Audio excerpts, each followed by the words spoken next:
Le 8 décembre, le général Leclerc meurt d'un accident de voiture. Le lendemain, la CGT appelle au repli général. Le 17 et 18 décembre, la CGT, de nouveau divisée, enfante dans la douleur de CGT-FO.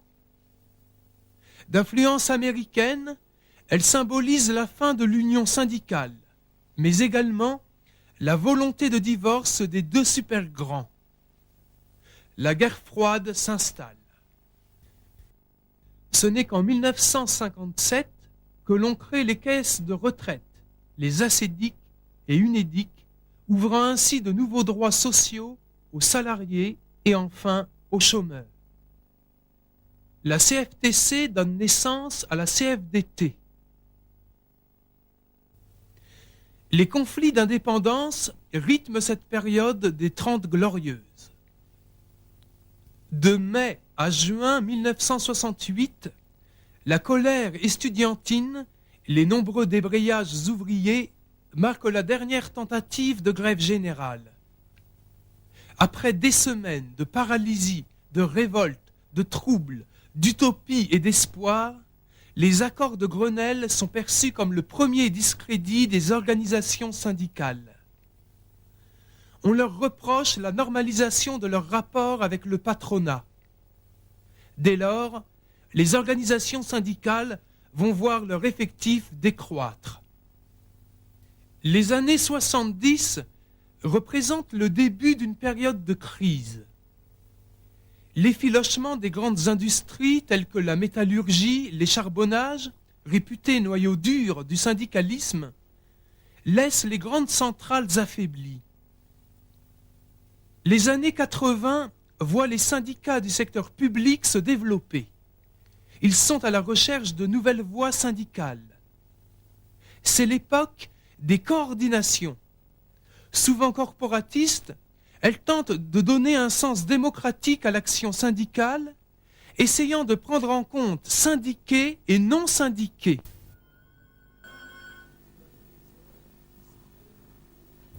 Plus qu'un centenaire d'histoire, le syndicalisme fut une révolution dans l'organisation du monde du travail.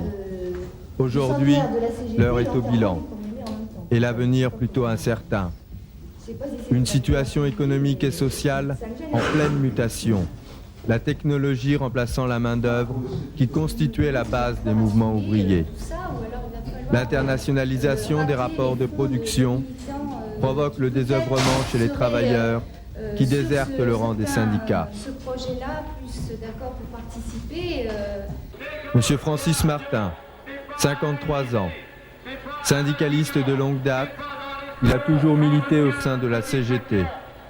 Depuis la sidérurgie jusqu'au poste de fonctionnaire qu'il occupe aujourd'hui, il est le principal animateur de l'activité syndicale de son département. Il connaît la réalité du terrain, est en contact fraternel avec les salariés des entreprises syndiquées. Que pense-t-il de la situation syndicale ?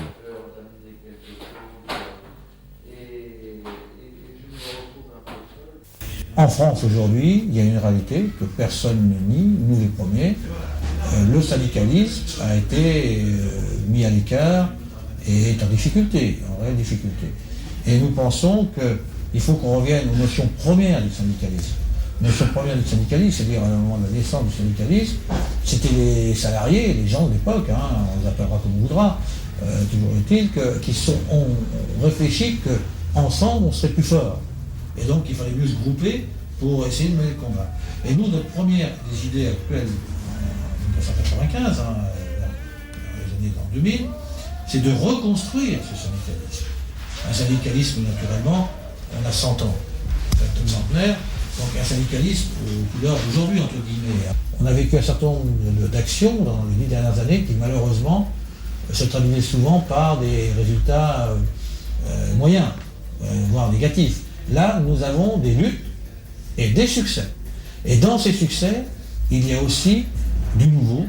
On se bat pour les salaires, les questions salariales, etc. Et on se bat en même temps sur l'emploi, ce qui est nouveau. L'emploi des Valeo, ils se battent pour les salaires, mais ils se battent aussi sur l'emploi. Et les premières négociations actuellement en cours annoncent l'idée de 10 emplois. Janvier 95. La relance économique est annoncée par le gouvernement Balladur.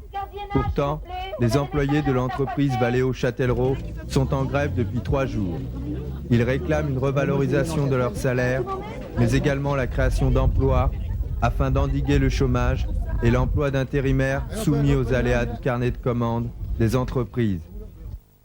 Nos rapports avec la direction jusqu'à maintenant, c'est-à-dire depuis le conflit qui a commencé dans la nuit de jeudi à vendredi, puisque c'est l'équipe de nuit qui s'est mise en grève, nous avions des relations, bon certes tendues, mais de très bonnes relations. On arrivait à discuter autour de la table. Depuis dimanche soir, 9h, la direction s'est permise, avec certaines personnes à son service, d'emmener des lettres chez toutes les personnes, grévistes ou non grévistes, afin de les appeler à reprendre le travail ce matin, en disant qu'on mettait l'entreprise en péril, ce qui est quand même complètement faux. Et de plus, ce matin à 5h, la direction était sur place, a forcé les portes d'entrée, donc on cassait les portes d'entrée et on détériorait les alentours de l'usine. Tout le grillage a été coupé. Et nous, pour faire quoi? Pour nous, c'est plus pour provoquer le personnel, puisqu'on a eu quand même, on est en grève et que tout se passe dans le plus grand calme. Les gens manifestent calmement et la direction provoque en coupant les grillages, en envoyant des lettres d'intimidation. Mardi, nous sommes 4 personnes à passer au tribunal. Nous sommes assignés au tribunal de grande instance de Poitiers pour fait de grève, pour avoir entraîné les gens à faire la grève, ce qui est complètement faux puisque c'est le personnel qui s'est mis en grève de lui-même et de nuit. Est-ce que c'est pas un droit du salarié de se mettre en grève? Si, enfin, je me suis mal exprimée. C'est pas le fait de se mettre en grève, c'est le fait que les accès de l'usine sont inaccessibles pour tous les camions. Le personnel rentre travailler. Bon, on a laissé passer tous les gens qui voulaient travailler, mais effectivement, les camions pour charger les moteurs faits ou pour amener la matière première ne passent pas et ne pourront pas rentrer tant que le personnel n'en aura pas décidé. C'est tous ensemble, c'est tous ensemble, c'est tous ensemble qu'on va gagner. Allez, allez, allez, allez, allez, allez, on va gagner. Non, ça s'emballe, non, ça s'emballe, non, ça s'emballe, on les aura. Allez, allez, allez, allez, allez, allez, on les aura. Et les embauches, et les embauches. Et les embauches, on les aura. Derrière l'apparence festive de ce conflit, les employés de l'entreprise Valeo tentent d'exprimer leur désarroi face à l'entreprise qui affiche ses bons résultats, mais qui semble oublier la dimension humaine de son fonctionnement.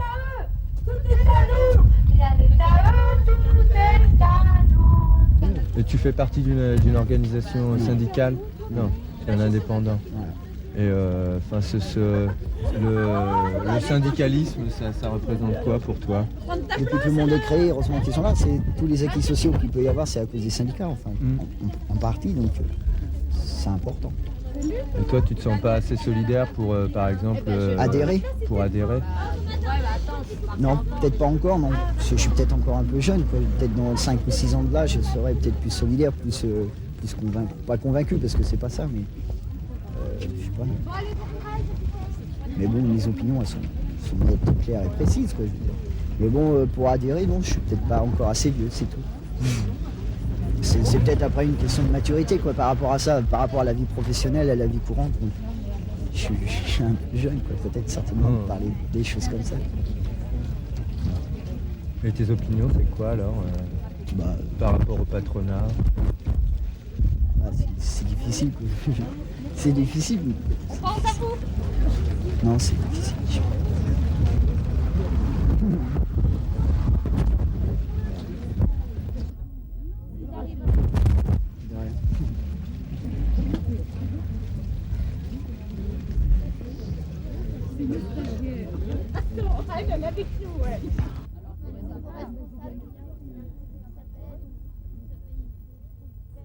Les employés, peu enclins à donner leur avis, c'est un militant CFDT solidaire de l'action des employés de Valeo qui s'exprime sur le sens de cette lutte, accompagné par Pascal Audinet, délégué CFDT de l'entreprise. Il y a 6 millions de chômeurs en France et il y a des gens qui ont sabré le champagne et qui ont mangé du caviar pour Noël et d'autres qui couchent sous les bancs publics et qui dorment sous les ponts. C'est vraiment Et alors, qu'est-ce que vous voulez proposer Par rapport à ça, il faut quand même que le patronat il redistribue les cartes en donnant d'abord des salaires décents et ensuite embaucher tous ces CDD là. Combien vous êtes de CDD ici? Une moyenne de 50 intérimaires. Alors, c'est les intérimaires, mensuels sur 94. Et quand on connaît les chiffres au niveau régional, rien que parmi les jeunes de moins de 25 ans, on a 27 000 demandeurs d'emploi, dont 15 à 20% de ces jeunes n'ont pas connu leurs parents au travail. Mais apparemment, je vois chez Valeo, là, le patronat a des attitudes assez dures.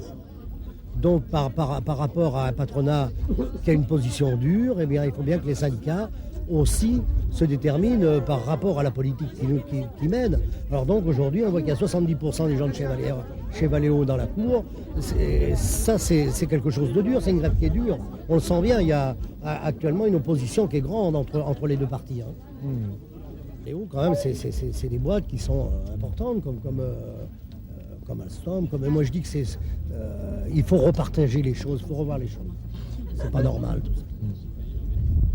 Est-ce que les gens du patronat sont vraiment, ont conscience des problèmes des ouvriers et de leur situation sociale, économique? Non, je ne suis pas sûre qu'ils en soient conscients puisque nous, et notamment je représente la fédération de la CGT, et notamment pour nous, où depuis le mois de septembre, on attire l'attention de la direction sur tous les problèmes qu'il y a, tant au niveau salaire que conditions de travail. La première rencontre qu'on a fait avec notre directeur, c'était au mois de septembre, et bon, ça n'a pas abouti, il n'a pas pris vraiment en considération les problèmes, rien n'a été fait. Et votre rôle au sein de la CGT, c'est quoi alors? Alors moi je suis élue au CE. Élue au CE, le CE. Donc je suis le CE, c'est le comité d'établissement. Et bon, je suis donc habilitée depuis très longtemps puisque j'ai 20 ans d'ancienneté et que ça fait bien 18 ans que je négocie les salaires au niveau de Valeo Châtellerault.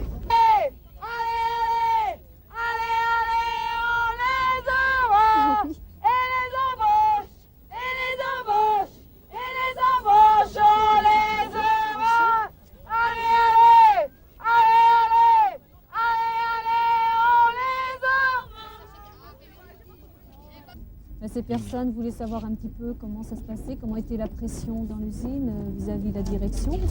Bon, je pense qu'il n'y a pas de mal à discuter avec ces gens-là. Donc on a des normes en termes de communication qu'on respecte. Je suis désolé. Donc vous ne voulez pas donner votre point de vue par rapport à la grève des ouvriers de Non, je ne donne pas de point de vue. Et vous pensez que les négociations, elles peuvent aboutir à quelque chose? Si on ne le pensait pas, il n'y en aurait pas qui se ferait. Et est-ce non, que... c'est tout, je suis allé trop loin. Ce que je pense, moi, c'est que le patronat a lancé un boomerang en délocalisant, en spéculant sur les monnaies, ils engrangent des matières premières à bas prix et les revendent à prix fort. Ils ne pensent qu'au profit aujourd'hui, le patronat. Et je me dis qu'il a un devoir envers la société. Au-delà du capital, il n'y a pas que le capital qui compte. Là, on a une société, on est en train de créer un tiers-monde aujourd'hui, parallèle à ce monde de richesse qu'est la France. Et on se dit que par rapport à ça, il faut que le patronat pense qu'aujourd'hui, au-delà des profits, il a un devoir envers la société. Et ce devoir, ça passe par les emplois.